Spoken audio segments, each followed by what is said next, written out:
بسم الله الرحمن الرحيم والعاديات ضبحا فالموريات قدحا فالمغيرات صبحا فأثرن به نقعا فوسطن به جمعا إن الإنسان لربه لكنود وإنه على ذلك لشهيد وإنه لحب الخير لشديد أفلا يعلم إذا بعثر ما في القبور. السلام عليكم ورحمة الله تعالى وبركاته. Music, is it halal or haram? Let me think. Did the Prophet use it? I mean, just think about it between you and yourself. If the Prophet was living here in London, do you think he's going to be having a piano in his house? Why don't you expect it? There's something in you telling you that it can't be. Once a Shafi'i was asked, is music haram?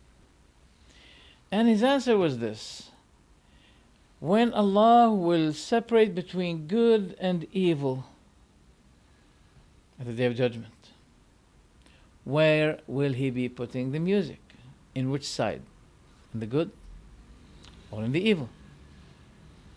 Well, the answer to him was in the evil. Then Shafi'i said, فَمَاذَا بَعْدَ الْحَقِّ إِلَّا الضَّلَالِ. Then what is after truth but falsehood? What is after truth but falsehood? In my experience, I believe that music will remain to be a test, a measuring test, a devil measuring test for you to see, to maintain his bridge of connection between you and him. I know it may sound strange, but I'm giving you my experience. There are two things that keep occurring in you: the remembrance of Allah and the music. You can't tell me that the music can be revealed to you through the angel. You don't even accept to think it. Okay? So, if the access of the devil is stronger, then for sure you're going to find difficulty in remembering Allah, or in pushing it away at least. Two things cannot come together in one place: music and remembering Allah. I'll give you an example. Imagine a doctor said to you, you're going to die tomorrow. You're going to die tomorrow. Count your hours. Enjoy counting your hours. Would you be enjoying counting your hours? Or you'd be saying, oh, no music, nothing. I just want to remember Allah. I just want to repent to Allah. I just want to return to Allah. I just want to prepare myself before the moment of death comes. So why don't you take the same action today? You know why? Life. This is what the devil whispers. Life is too long for you. You did not become old yet. You're still young. Death may come to you after 20 years, maybe 40 years, maybe 60 years. But now, you're young. So you have to enjoy yourself. All right? This is the dialogue of the devil that keeps you always thinking that your special hour of death is not coming shortly. There's still a big period of time. So that's why you're hearing music. If you were told that tomorrow is your death, you're going to change yourself? Here is the hint point. So when I was asked about music, I always say it's a measure device. Devil can tell how close you are to him. And everything is in this life is fitna. Yes, the instruments, when you hear them, you like them, etc. But still, this is the fitna of Allah subhanahu wa ta'ala. It's the fitna of Allah. Many things in this life are fitna, and music is one of them. So you have to prove to Allah that you have passed Allah's exam of music successfully. That's what you have to do. Now, some people give their own opinion. What's wrong with that? It's not haram. I'm still praying, I'm doing my remembrances, but at the same time, from time to time, I enjoy myself with music. Religion is not a matter of opinion only. And Islam is not saying to you, don't use your mind. No. But when things come from Allah and His Messenger, we've been told by the first ayah of Surah Al-Hujurat, do not precede yourselves over Allah and His Messenger. يا أيها الذين آمنوا لا تقدموا بين يدي الله ورسوله. What does this mean? Do not precede yourselves. When Allah subhanahu wa ta'ala determines something, decides something, wills something, and His Messenger the same, then there is no place for you to say, well, but my opinion is so and so. Who are you compared to Allah and to His Messenger? If the tafsir had come to us also from the Salaf, who gave also their opinion about that, and their opinion was not something that they desired. No, it's based on book and what they heard from the Prophet ﷺ. And they are all ma'soom, infallible. Not individually. No, I'm not saying each one of the companions is infallible. No, I'm saying by their accordance, by their agreement, by their congregation, they are infallible. The whole community of Sahaba, if they did not disagree among themselves about something, that means they are infallible in that agreement.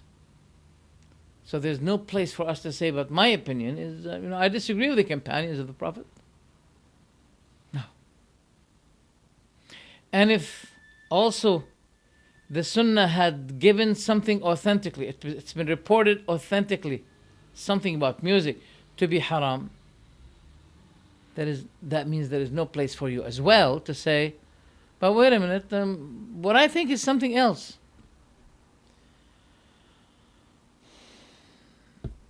I like what Ibn Mas'ud said to his wife. His wife was asking about, putting a chain here, a bracelet that contains some ta'weed, some, they call it some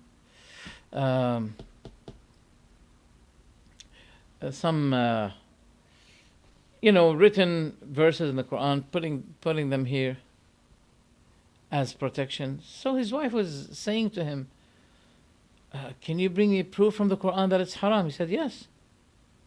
وَمَا أَتَاكُمُ الرَّسُولُ فَخُذُوهُ. She said, what? He said, my evidence from the Quran is, what the Prophet brought to you, then take. That's my evidence. And the Prophet ﷺ said about music, that there will be people of my nation will consider hir, in other recitation of this hadith, al-khaz. Al-khaz means, decoration, like putting a diamond or something, adorning themselves with things like this. Or hirm, that means, claiming that zina is not haram. Al-hir wal-harir, silk, they'll take it as halal, to be worn. Wal-khamr, and the khamr, intoxication. Wal-ma'azif, and instruments of music. Narrated in Bukhari, authentically. And also narrated by Anas that the Prophet ﷺ said there are two types of voices or sounds cursed in life and the hereafter. Mizmar, this flute, and that's a musical instrument. He mentioned al-mizmar. And also the Prophet ﷺ said, Inna Allah harrama alayya al-khamr wal-maysir wal-kuba. This big, what do you call it? Trampoline or something like this. Drum. They used to be having these things, but in basic type, not as we see today. Yeah. And he said also, there will be maskh, transformation of creation, as a punishment from Allah. And khasf, earthquake. إذا ظهرت المعازف وكثرت القيان وشربت الخمر. If the musical instruments had been taken excessively, abundantly, and singers will be also spreading, and the khamra will be drank, then you have to expect at any time Allah's punishment. And that's why scholars said it is not allowed to make a deal of selling or buying musical instruments or buying concubines that are known to be singers. It is not allowed. It's been narrated by Ahmad and Abu Dawud authentically that Abdullah bin Umar passed by a shepherd who was using that flute. Then he put his hands in his ears. Now, why did he do it? If it's halal, why did he do it? Why he has to do it? Abu Tayyib al-Tabari, he is a Shafi'i scholar. He had reported the ijma'. Ijma' yani accordance, agreement, that the instruments of music are not allowed. So if this is the case, then how can we allow ourselves to use these musical instruments nowadays? For what? Tell me, for what? You're supposed in this short life to keep struggling, coming to Allah. And you are one of the members of this ummah which is supposed to be conveying the message to the other nations. Lost sheeps. People who do not know why they were created. Who's going to be undertaking this that the Prophet ﷺ struggled for something like 23 years, continuous struggling, until Allah subhanahu wa ta'ala had taken him. You're supposed to be that person. Not only thinking about living, how to live, how to get a salary, you should be working on this mission that Allah subhanahu wa ta'ala entrusted you in. Allah had entrusted you in accomplishing this message. Otherwise, you'll be irresponsible. Don't say, Alhamdulillah, I was praying and no, it's not all. There are misguided people. We're supposed to be conveying the message to them. Then, as a result, you have to be qualifying yourself to give that message.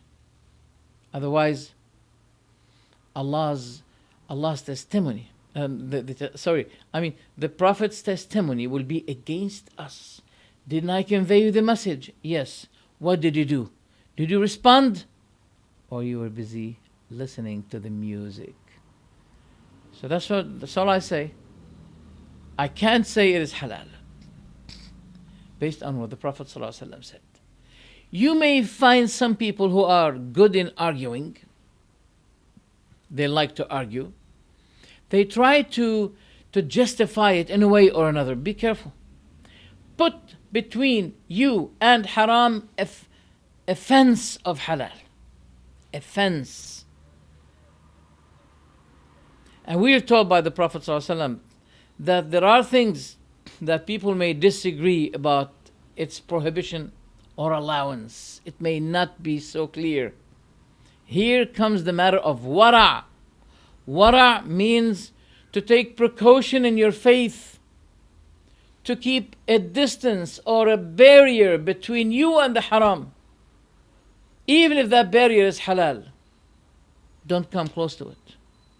Anything that may harm your salvation at the day of judgment, keep yourself away from it. Thank you very much. Assalamu alaikum wa rahmatullah. بسم الله الرحمن الرحيم والعاديات ضبحا فالموريات قدحا فالمغيرات صبحا فأثرن به نقعا فوسطن به جمعا إن الإنسان لربه لكنود وإنه على ذلك لشهيد وإنه لحب الخير لشديد